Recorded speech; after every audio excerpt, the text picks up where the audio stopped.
Hello guys, this is Adam Channel, and today I have another amazing machine for you.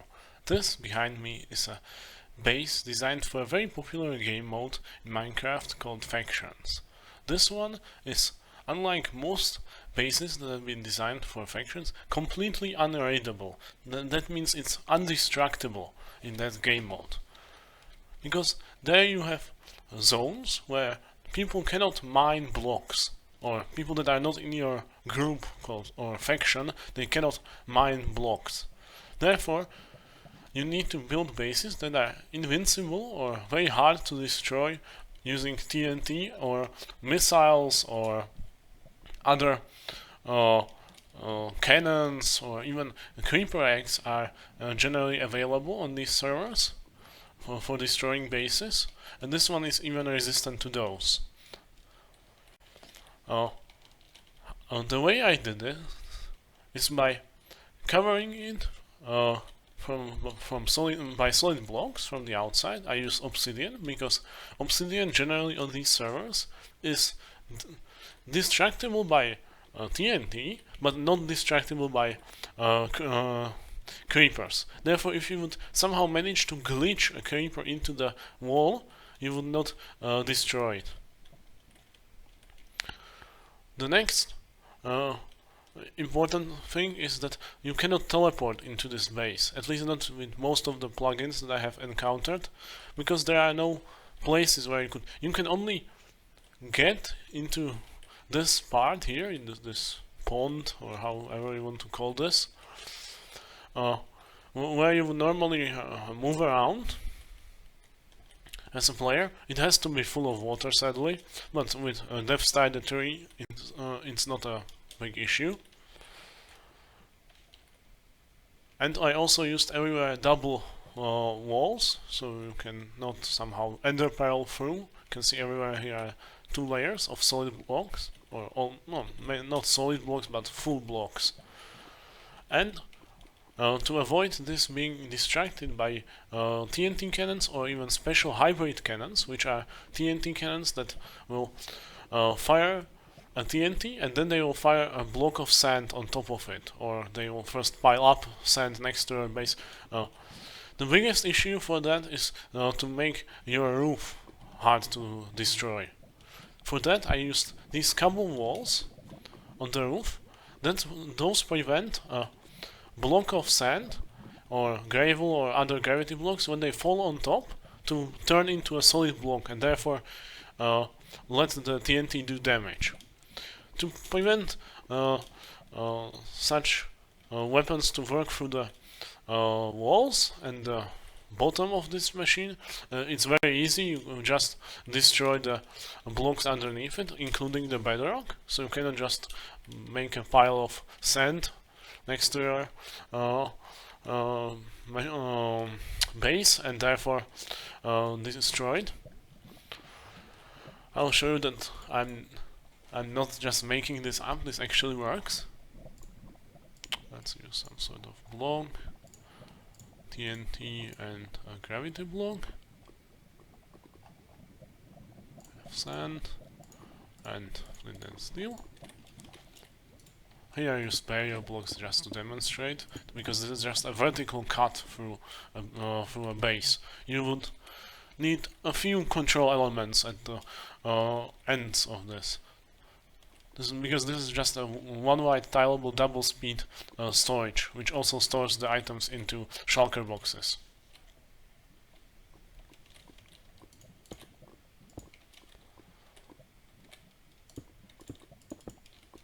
I'll now put some TNT, some sand, ignite the TNT, let it fall down, and you will see nothing will happen. Just the sand gets shot up. It will actually float without any resistance on top of this. So it's extremely difficult to even place the sand here. No, and even if you would manage to do that, it will not damage the base. I can show you why I actually used lava, not water, and this is because you can use concrete powder to turn the places where you would normally have just walls into a spot where you can pile up sand and blow it up. I can show you. It's very simple. I'll use some sort of method of powering. You can see here now on top I can just place sand and TNT. I'll do it here. I need to be quick, hopefully I don't blow this up. Bam, and there's a hole through this wall that normally would not be possible to write if here would be a hole into the void. Therefore you need to have lava, because if you can see, the concrete powder doesn't turn into concrete when it's in lava. Now a bit about the machine that's inside of this invincible shell, and this is a very lag friendly sorting system that also uses dropper pipes and other bit more advanced techniques to make it very lag friendly. Here on top you can see this dropper pipe, it's going counterclockwise. Here at the end you would have to have a loop around. This is powered from the top by these observers. You can hear them right now being activated. And underneath we have a double speed sorter that takes out the items from this pipe, and with 2 times hopper speed, like you can imagine this as if you would have here 2 hoppers or 2 of these lines next to each other, which you can also do if you want to do it that way, but this is much more compact. Here you can see it already splits into 2 lines, and to make this actually work I had to join these 2 lines back together, and I did that by sending them both into one dropper, then detecting if there are items in the dropper by this comparator, and activating this how it's called observer clock that will power all 6 of these droppers at once, or at similar at the time when there are items. Therefore they will all move down here. To refresh these shulker boxes here without having any kind of detection for them, like there you can see there's no comparators, nothing that would actually detect if this shulker box was broken. I basically activate this dropper here at the same time as this dispenser for the shulker boxes. You can see when I put here a shulker box, here I put, I don't know, let's say a stack of a few stack of observers. You can see one of them gets shot out, which is basically inevitable, and the rest gets pumped into this shulker box. I'll turn this off so you don't need to hear this annoying sound. You can see we have all of them except the one that was shot out here. You could try to do it without with some sort of detection. I did not manage to find a way how we would detect this, because if you would put a comparator here, there would be already a weak point. You could just destroy the block on which the comparator sits, and then before the server-side plugin refreshes the block, you could place a creeper there and then ignite the creeper. Therefore you can see everywhere here, except here, are double walls, because normally the plugins on servers basically when you mine this obsidian, even though you are not allowed, it will just quickly refresh it, right? Like you keep mining, then it will destroy and then quickly refresh. However, you can exploit this mechanic by destroying it, placing a creeper. You also have to have not peaceful. Placing a creeper and then igniting it before the blocks here refresh. Obviously I couldn't place it there, therefore I damaged this, but normally the block would simply refresh and nothing would happen. It's very hard to show in creative because I don't have a plugin running here. Therefore this has to be basically obsidian, and there also has to be a next layer of wall, so you cannot place the creeper inside of here. Because even if you would damage some parts, it's not a big deal. The only problem it might be when you have holes through it, because that allows you to teleport inside of bases. But as you can see, there are no 2 block high gaps here where you could teleport. Also, these corners have to be made out of obsidian, so you cannot just place a creeper here or somehow here glitch it inside of it.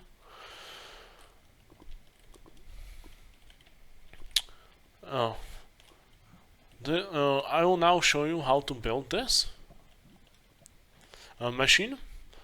Just the internal part. I won't bother with the external shell. Like, you can just screenshot it right now and build it yourself, but just to be safe, I'll show you how to do it.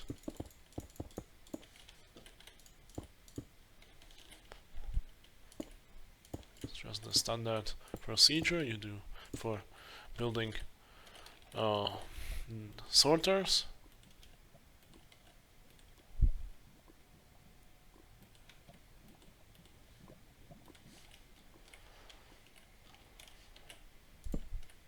Here you need 3 redstone.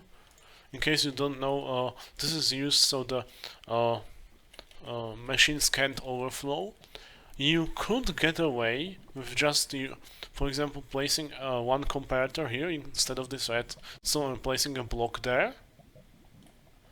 Because this dropper line is the same speed as the filters, but I think it's better to go safer rather than be sorry when you destroy it, because that would be really bad if you would contaminate your chests with items you don't want to have there.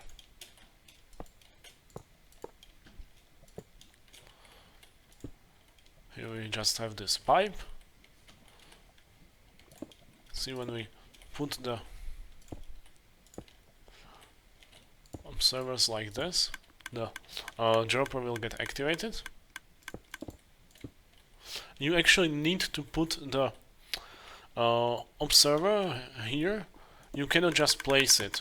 You would have to move it by a piston there, because when you just place it, then it turns into an 8 game tick clock. But when you would push it with a piston, this would be a 6 game tick clock. Therefore it would flick much faster. You can see now flicking much faster. Just for demonstration, I will destroy that now, and you can see it's much slower.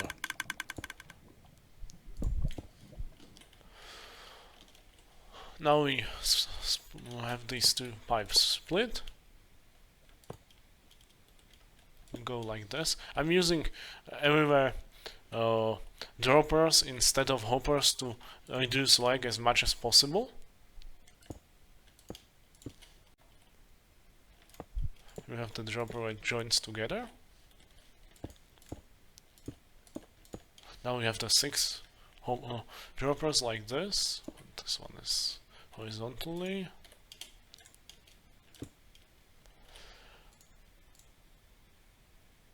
We have the dispenser for the shulker boxes with a hopper on top and another of these dropper lines like you saw there on top. Because you couldn't fit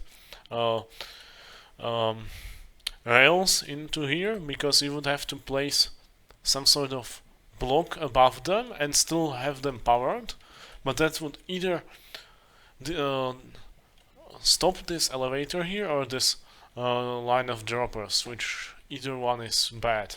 This one just activates them, which is not a big issue. Like activating these droppers more time than they are supposed to is not an issue. Like it actually helps the storage a bit if the droppers are activated more often. Now we do this clock here. It's quite a tricky design. It took me quite some time to find out how to build this. Here you have to have either 6 or 8 game ticks of delay, because otherwise it could happen that the piston here, which moves this observer, would lose the observer. I can show you how it will look. For example, in this torch, if I would just have 2 game ticks, and I would have a short pulse, but it's quite difficult to do that with yay. You can see it dropped the observer where you didn't want it to be. And this is actually quite common in storage systems and would probably harm this quite a lot. It shouldn't actually happen, because the items should pile up here, but it still might. For example, the last item in a set of items might trigger this unwantedly, or when you would put some sort of spaces in between the items, like you would input items with some delay in between, then it could cause this.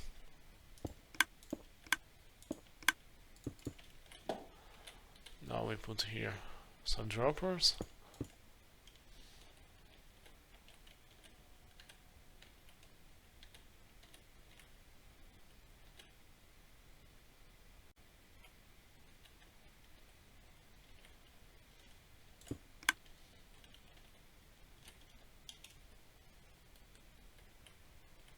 Also, I put this one a bit higher than it was supposed to be.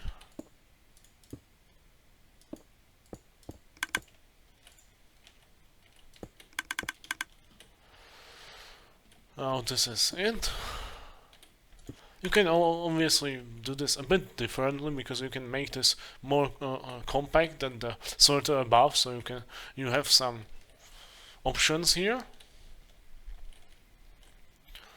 And this is the entire sorting part, and now we have to find a way how to put the items up into this dropper line. For that I use an elevator for items, which is basically a tower of blocks that update very quickly, and they activate these observers here, and those activate droppers that feed into this line of droppers here.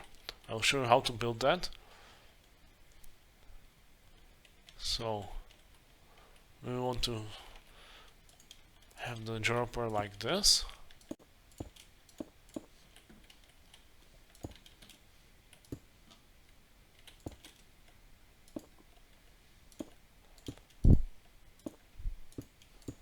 You need observer every third block. Actually, it could be every fourth if you would use a different way of powering, because you could use quasi-connectivity for this, but with observers it doesn't work for some magical reason, probably, or some sort of update order, or I don't know, whatever. This is not a big issue, as you can see, it's very compact. This elevator is 3 block stylable, because you need one for the droppers, one for the tower of observers, and one for these observers here.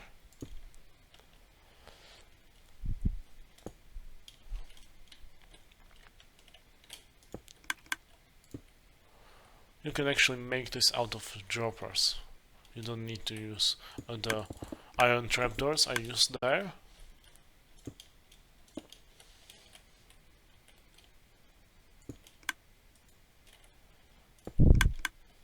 You just do the same thing as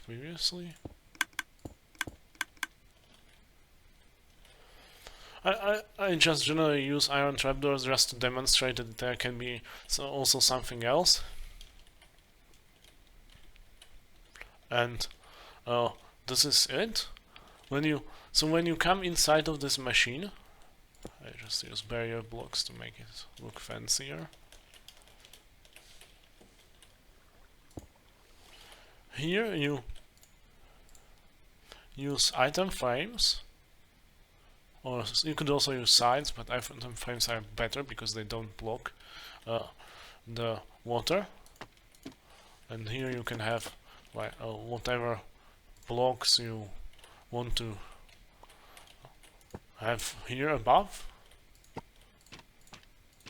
in the sorters. These trapdoors are not good here, I just did that for testing. Then you come here, place the items you want to have sorted into this dropper, and activate the these observers here by putting another observer. You can hear it's really loud and sends these blocks of glass upwards. And the noise is quite inconvenient, but other than that, it's very easy to use. It's also very quick because you can use multiple of these elevators at once, so you can just come from a raid and just dump, I don't know, many chests of items quickly into this machine. They will probably get stuck in this elevator, but that's not an issue as long as you give it enough time to push these items through. Here, to activate these filters, it's very simple. It's the way you do it for all of these double speed sorters. So you just take, for example, let's go for redstone and some sort of trash item that nobody will ever put into it. Let's say, I don't know, iron nuggets. They are quite unused. Here you fill this with 5 stacks of the items. You could actually go even with 1 stack and some other items here, but at least 1 stack you need to have here. And here above you just place, oh no, not 64, sorry. You just place 4 of these trash items. You can see it's sent already some of these. You can also name these, like naming them in some sort of random number or character code, so nobody can damage your this filtration system by accident. Now it's operational, and now when I would put a bunch of redstone into this dropper, you can see it will go into here. But if I would put here, I don't know, this dye, it won't go there. So it already works. If I would put here all of the redstone, you can see the storage activates. You can hear this machine running until there are no items here. It's very convenient to use it like this, and it's also double the speed of normal sorters. Well, I think that's all about this machine. Thank you guys for watching. Please consider liking and subscribing this video if you found something interesting how to improve this.